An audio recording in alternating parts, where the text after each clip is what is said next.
All right, so we've gotten through the first part, the first step in the process, but the second step is arguably the most important because this is the one that we are going to really talk about how you can leverage all of that foundation that you've built for yourself, and made yourself as promotable, so that we can launch your internal campaign, your personal campaign.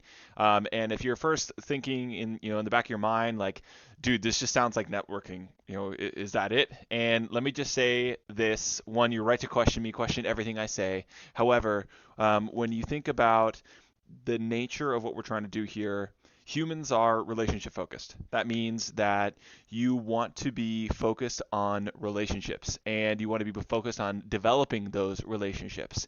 And you need relationships for promotion. That's just kind of how it is. If you don't have a relationship internally, then there's no one there to internally advocate for you. Then there's no one there to help you get kind of up to navigate the internal organization. That is all built on the foundation of having a relationship. And to further cement this, you need to have an advocate. When you're not in the room, who knows you? Who's talking about you? Who is the person that's going to help you get to the next level up? That's the most important thing that you should be thinking about as it relates to the people, or as it relates to your internal campaign. You need somebody on the inside helping you understand what it, or helping advocate for you. So you need to really think about that, because 45% of leadership positions come from internal promotions. 45%, that's almost 50%. So you got a 50-50 shot. All those director level, all those senior VP levels, all those senior consultant levels, any of those senior leadership positions, they come from internal organizations. They come from the people that are already there. It's the people that have the relationships that get promoted at a 50-50 shot. And if you have, and that number is really like, that's executive positions. It's even higher for the middle management the levels. The promotion within type of situation is so common that you have a way easier time of getting promoted internally versus jumping ship, or going around. The next thing is that your line manager is responsible for this process, and 70%, let me just say that 70% of your career growth is up to your line manager. So you need to have a strategy with your line. You don't have to have a great relationship with them, but you need to have a purposeful one with your line manager, so that you can have a good outcome as it relates to your promotion process. There's different ways that you can work with your line manager. There's different avenues that you can take, and we'll get to that in a little bit. Like there's literally different archetypes of line managers that we can get through, and I'll talk about that in a second. But so much of your relationship or your internal promotion is dependent upon your line manager. You need to have a really specific process around that.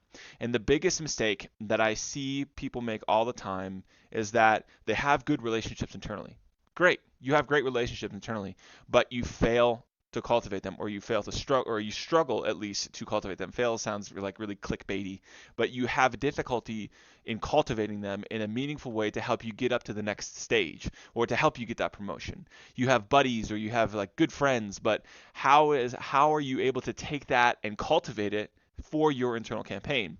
And that is the biggest thing where I see people struggle, is that, and the first thing is say, I have a great relationship, or I have a positive one, or whatever, but you struggle to cultivate your relationship. And the biggest takeaway that I can give you here is that you need to understand, that's why this is a different color, different slide.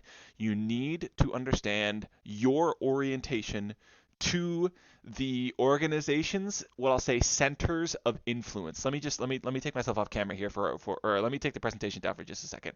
This is the most important thing that you need to understand internally. Let me really zoomed in focus on this webinar. And apologies, I'm talking with my hands because I get excited. But the biggest thing that you need to think about is your orientation to the centers of influence at your organization. Centers of influence are the places in your organization that drive the organization forward.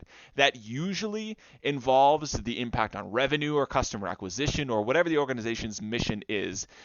Those centers of influence usually will drive that forward. There can be little mini centers of influence at organizations, meaning there could be like pockets or subdivisions that you should be thinking about depending on the size and orientation. But generally speaking, you need to figure out when stuff happens, who is the driver. Is it the markets? Is it the end users? Is it the sales team? Is it the marketing team? It's usually never the product team, but is it the product team? You need to know who these people are, or where that group is, and your orientation to that group. Because if you don't have a clear strategy, or if you don't have a connection to that group, we need to figure out how to get a connection to that group so that you can align yourself to their mission, their strategy, their purpose, and we begin to like equate or dotted line connect all the contributions that you are making to the centers of influence, because the centers of influence will be a huge tidal wave for you to get up to that next level of the promotion. So, okay, let me go back to the presentation and we'll continue to press on. I'll get off my high horse and we'll go back to the presentation. But I just needed to say that just to underscore its importance.